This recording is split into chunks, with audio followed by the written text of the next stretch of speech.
चलिए बच्चों अगला क्वेश्चन शुरू करते हैं। देखिए अगला क्वेश्चन है हमारे पास क्वेश्चन नंबर 22। पढ़ते हैं इस क्वेश्चन को। देखिए क्या कह रहा है। The marks distribution of 30 student in a mathematics examination are given in the table. इस टेबल में 30 स्टूडेंटों के मार्क्स दिए गए हैं मैथमेटिक्स में, जैसे कि उनके मैथ में नंबर आए हैं। मतलब 30 स्टूडेंट हैं जिनके नंबर आए हैं मैथ में, उसका एक टेबुलर फॉर्म में डेटा दिया गया है। Find the mod of this data. इस डेटा का हमें मॉड निकालना है। Also compare and interpret the mod and the mean. Mean भी बताना है, मॉड भी बताना है, दोनों में क्या डिफरेंस है, क्या है, ठीक है, दोनों का अंतर। तो मतलब दोनों को माइनस करके नहीं बताना, दोनों अलग अलग बताने हैं हमें। बेसिकली ये जो क्वेश्चन है ना, ये क्वेश्चन आपने किया हुआ है पहले। ये क्वेश्चन है पहले से बुक में दिया है हमारे, जो कर चुके हैं इसको, मॉड इसका निकाल चुके हैं, है ना। बट यहाँ पे हमें क्या है, हमें मॉड भी बताना है और मीन भी बताना है। तो मॉड हम मीन जो है निकाल चुके हैं, बट यहाँ पे हम मॉड निकालेंगे और मीन देखेंगे कितना था इसका। तो बेसिकली डेटा हमें कैलकुलेटेड है, 1 मिनट लगेगी मीन निकालने में। सिंपल फॉर्मूला देखो, टेबल से मुझे समझ में आ रहा है, डायरेक्ट मेथड है। डायरेक्ट मेथड का हमें पता होता है मीन कैसे निकालते हैं, ठीक है। यहाँ पे मीन निकाल देता हूँ मैं। मीन निकालने के लिए डायरेक्ट फॉर्मूला क्या होता था, जल्दी बताओ। X bar is equal to summation F I X I upon summation F I, यही होता है। देखो एक्स आई की वैल्यू दे रखी है हमें 1860, डिवाइड बाई समेशन एफ आई की वैल्यू दे रखी है बेटा 30, ठीक है। 0 से 0 कट गया, 3 से 3 6 18, 3 दूनी 6, यानी 62। 62 इसका क्या है, मीन था। क्या था इसका, 62 मीन। यानी कि देखो मीन तो है 62। अब मुझे मॉड और बताना है। अब 62 यहाँ पे देखो 2 जगह दे रखा है, पर मुझे मॉड और बताना है, मॉड क्या आएगा इसका। तो मॉड निकालते हैं। देखो मॉड के लिए हमने फॉर्मूला बताया था, सबसे पहले फॉर्मूला याद कराना है मुझे आपको, ताकि आप भूलें ना।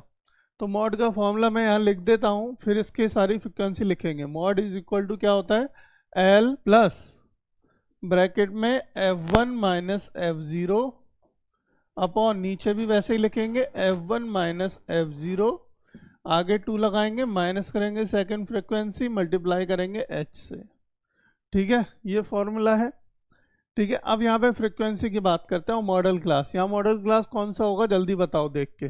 कौन सी होगी मॉडल क्लास, जिसकी सबसे ज़्यादा हाईएस्ट फ्रिक्वेंसी रही होगी। हाईएस्ट फ्रिक्वेंसी क्या है यहाँ पे, 7। यानी 7 नंबर स्टूडेंट ऐसे हैं जिनके सबसे ज़्यादा मार्क्स आए हैं मैथ में।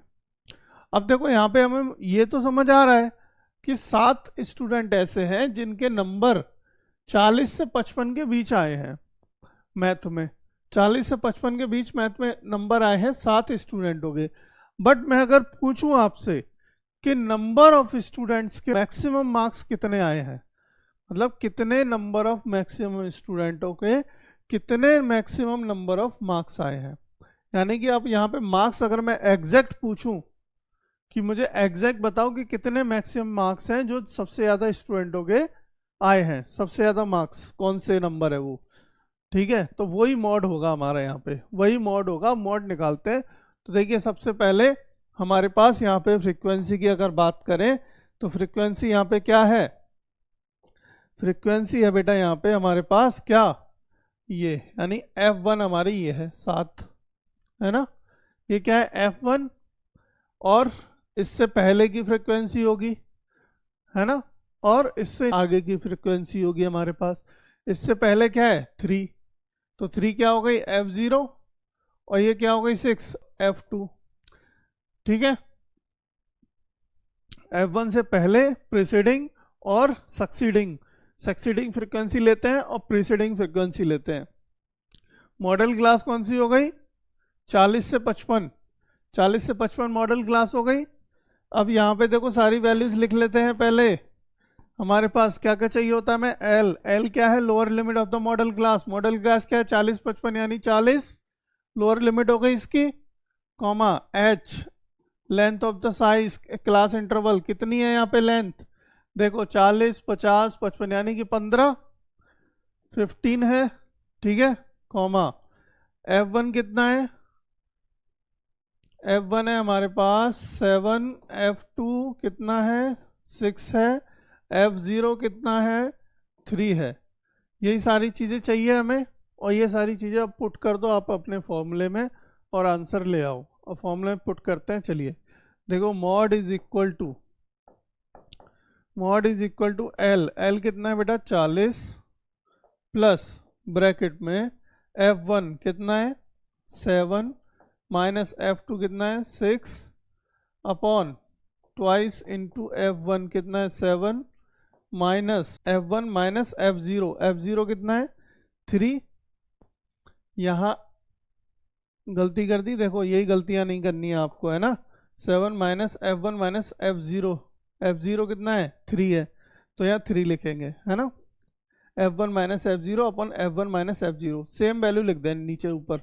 F1 माइनस यानी 7 माइनस 3 7 माइनस 3 आगे 2 से गुणा कर दो, माइनस आगे 2 वाली जो फ्रिक्वेंसी है F2 कितना है 6 है, ये माइनस कर दो, इंटू H कितना है, H है बेटा कितना हमारा 15, हाँ 15 है, ये लिख दिया। अब आप क्या करेंगे, इसको सॉल्व कर लीजिए, आंसर आ जाएगा मॉड निकल के। तो देखो 40 प्लस भाई 6 और 3 9 7 दूनी 14 में से 9 गए, कितने बचे नीचे 5, है ना।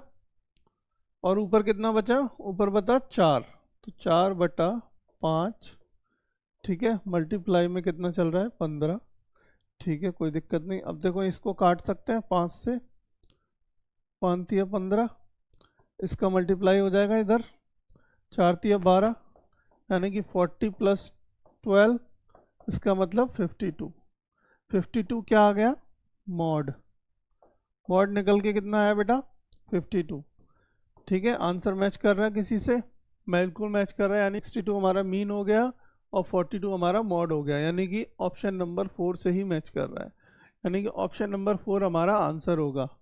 क्लियर। अब यहाँ पे देखो बात क्या है, इंटरप्रेट जो बोल रहा था कि इंटरप्रेट करिए मॉड और मीन को। इंटरप्रेट मतलब ये है, here the maximum marks of the student is 52 in math में जो सबसे ज़्यादा मार्क्स आए हैं सबसे ज़्यादा स्टूडेंटों के, ठीक है, वो आए हैं 52, ये एग्जैक्ट फिगर निकल के आया, ठीक। तो यही आपका बेसिकली हमसे पूछा गया है, जबकि एवरेज मार्क्स कितने निकल के आए थे 62, लेकिन सबसे ज़्यादा स्टूडेंट ऐसे हैं जिनके नंबर कितने आए हैं 52 आए हैं, ये आपका निकल के आ गया। अगर ये डायरेक्टली ऐसे ही डेटा दे रखा होता है तो अगर आप इसको पूरे को डेटा को, जो डेटा 30 स्टूडेंटों का जो डेटा था, अगर उसकी एग्जैक्ट वैल्यू लिखो, आप ऐसे ग्रुप नहीं करो डेटा को, तो सबसे ज़्यादा नंबर रिपीट जो हो रहे होंगे वो 52 हो रहे होंगे, 52 मार्क्स सबसे ज़्यादा रिपीट हो रहा होगा। क्लियर। तो यही हमसे पूछा था, यही हमें निकालना है। तो मॉड आ गया 52 और मीन आ गया 62, ये हमारे दोनों आंसर हो गए। यही करना था हमको, इसमें डेटा दे रखा था। अगर हमसे क्वेश्चन यही होगा कि कई बारी डेटा नहीं दिया होगा आपको, सिर्फ ये दोनों चीज़ें दी गई होंगी, क्लास इंटरवल ऑफ फ्रीक्वेंसी, और उसके बाद आपसे मीन और मॉड दोनों पूछेगा, तो हम दोनों निकालेंगे उस केस में। ठीक है बेटा। देखिए फॉर्मूला अब आपको याद हो गया होगा कौन सा फॉर्मूला है, बट यहाँ पे वैल्यूज पुट करने में गलती ना करें वरना आंसर गलत हो जाएगा डेफिनेटली। ध्यान से करेंगे क्वेश्चंस आप अटेम्प्ट एग्जाम में, या फिर जैसे भी आप क्वेश्चन करें, घर पे कर रहे हैं घर पे, क्लास में या क्लास में, एग्जाम हॉल में बैठे हैं एग्जाम हॉल में, कहीं भी क्वेश्चन करें आप मिस्टेक नहीं करेंगे। ठीक है।